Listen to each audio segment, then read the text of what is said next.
और ईरान के निशाने पर इजराइल के कई शहर हैं, इसीलिए कहा जा रहा है कि 181 मिसाइलें दागी गई हैं, 80 शहरों को निशाना बनाया गया है। कौन कौन से शहर हैं ये आपको हम बता रहे हैं। लेकिन इस बीच इजराइल के अपने अलग दावे हैं, लेकिन ईरान ने चेतावनी दी है इजराइल को कि अगर इजराइल की ओर से इस हमले का बदला लिया गया, यानी इजराइल की ओर से इसके बदले में ईरान पर हमला किया गया, तो अंजाम अच्छे नहीं होंगे।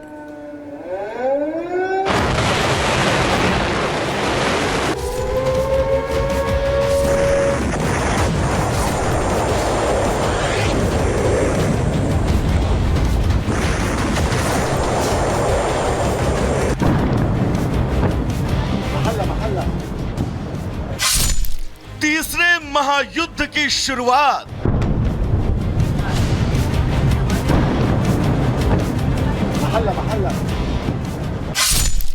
इजराइल पर मिसाइलों की बरसात।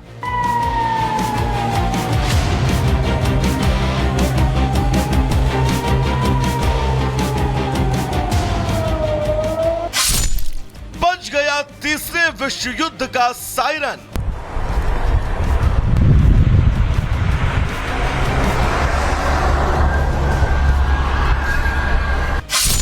मिडिल ईस्ट से हुआ वर्ल्ड वॉर का आगाज।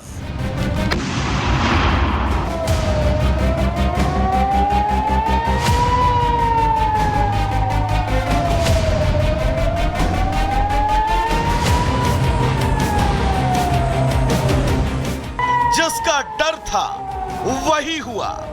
इजराइल के आक्रामक रुख पर अब तक खामोश रहे ईरान ने आखिरकार इजराइल पर सीधा हमला बोल ही दिया।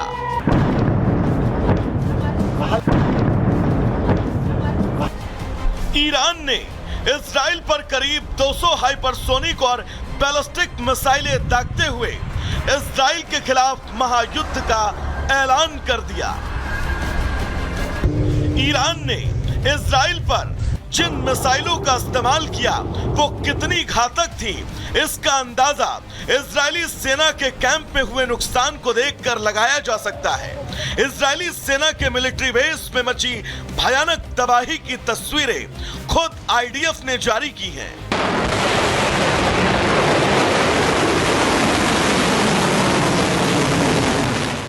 ईरान ने इजराइल पर जिन खतरनाक बैलिस्टिक मिसाइलों का इस्तेमाल किया वो इतनी विध्वंसक और अचूक थी कि उसे इजराइल का आयरन डोम भी नहीं रोक पाया और मिसाइलें डोम को चकमा देते हुए इजराइल के कई रिहायशी शहरों में तबाही मचाती रही। हालांकि इजरायली सेना का दावा है कि इजराइल ने ईरान के कई मिसाइलों को हवा में ही नाकाम किया और ईरान के दागे गए मिसाइलों से इजराइल को बहुत ज्यादा नुकसान नहीं हुआ। लेकिन ईरान के इस एक तरफा अटैक से इजराइल को कितना नुकसान हुआ है उसका अंदाजा अब महायुद्ध का ऐलान कर चुके इजरायली पीएम नेतन्याहू की धमकी से लगाया जा सकता है।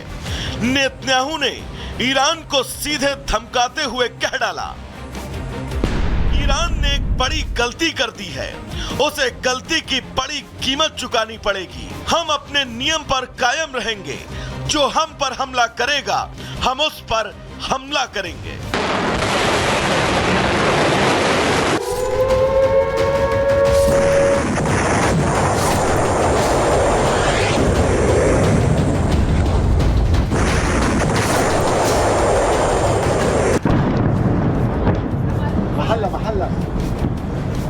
ईरान का दावा है कि उसने हिजबुल्लाह नेता और हमास अधिकारियों की हत्या के विरोध में मिसाइलें दागी हैं। इतना ही नहीं, ईरान ने मिडिल ईस्ट में विश्व युद्ध का आगाज करते हुए इजराइल पर किए गए इस हमले को राष्ट्रीय चैनल पर भी दिखाया। ईरान इस हमले को अपने नागरिकों के सामने एक बड़ी जीत के तौर पर प्रोजेक्ट कर रहा है और ईरान के सर्वोच्च नेता से लेकर IRGC भी इस हमले के वीडियो को सोशल मीडिया पर पोस्ट कर रही है। लेकिन शायद ईरान नेतन्याहू के आक्रामक मिजाज और उसके दोस्त अमेरिका को भूल गया, जिसका इरादा अब आर पार की लड़ाई का है। Bureau report, Republic Bharat.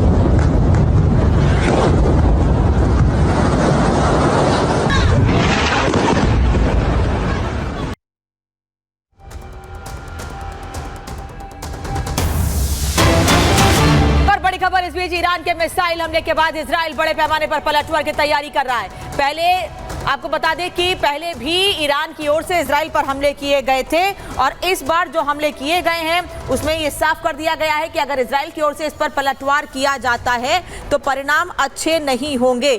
यही वजह है कि इजराइल तैयारी कर रहा है। ईरान की धमकियों से इजराइल पर कोई फर्क नहीं पड़ने वाला है, लेकिन इस बीच ईरान ने उड़ानों पर भी रोक लगा दी है। पहले इजराइल ने उड़ानों पर रोक लगाई थी।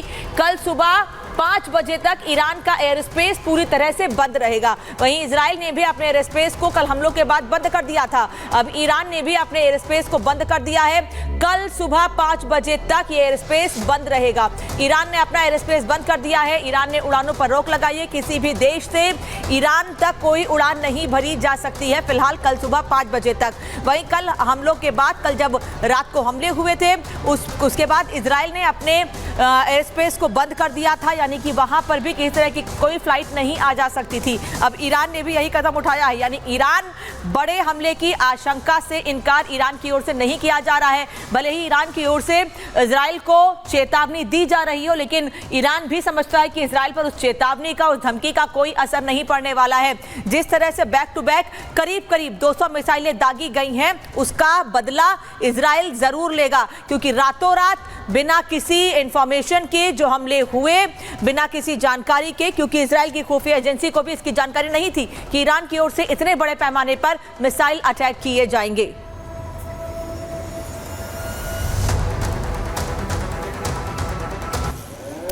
और अब आपको ये बता देते हैं कि इजराइल से लगा हुआ जॉर्डन है। जब इजराइल की बात करते हैं, ईरान से जब इजराइल पर हमले किए गए तो बीच में जॉर्डन भी पड़ता है। तो ऐसे में जॉर्डन में भी तैयारियां पूरी कर ली गई हैं। 3000 सैनिक तैनात किए गए हैं। 2 बेस बनाए गए हैं, वहां पर 3000 सैनिक तैनात किए गए हैं। वहीं सऊदी अरब में भी 3000 सैनिक तैनात किए गए, लेकिन यहां पर बेस की संख्या ज्यादा है। यहां 5 बेस बनाए गए हैं। बहरीन में 7000 सैनिक तैनात किए गए हैं, यहां 3 बेस बनाए गए हैं। वो कंट्रीज जो ईरान से इजराइल के बीच में पड़ती हैं, उन सभी जगहों पर सैनिकों की तैनाती की गई है। कतर में 13000 सैनिक तैनात किए गए हैं, जबकि वहां पर एक एयरबेस बनाया गया है। तो ये वो कंट्रीज हैं जहां पर तैयारी पूरी कर ली गई है कि आने वाले समय में कोई भी स्थिति हो उससे निपटा जा सके। यूएई में 5000 सैनिक तैनात किए गए हैं, 3 बेस बनाए गए हैं। मिडिल ईस्ट की वो कंट्रीज हैं जो ईरान इजराइल के आसपास पड़ती हैं या बीच में पड़ती हैं, इन हमलों के बीच, इसलिए वहां पर भी तैयारी पूरी कर ली गई है। ओमान में 600 सैनिक तैनात किए गए हैं, जबकि 6 बेस ओमान में बनाए गए हैं। सैनिक कम तैनात हैं, लेकिन यहां पर बेस ज्यादा बनाए गए हैं। सबसे ज्यादा बेस ओमान में बनाए गए हैं।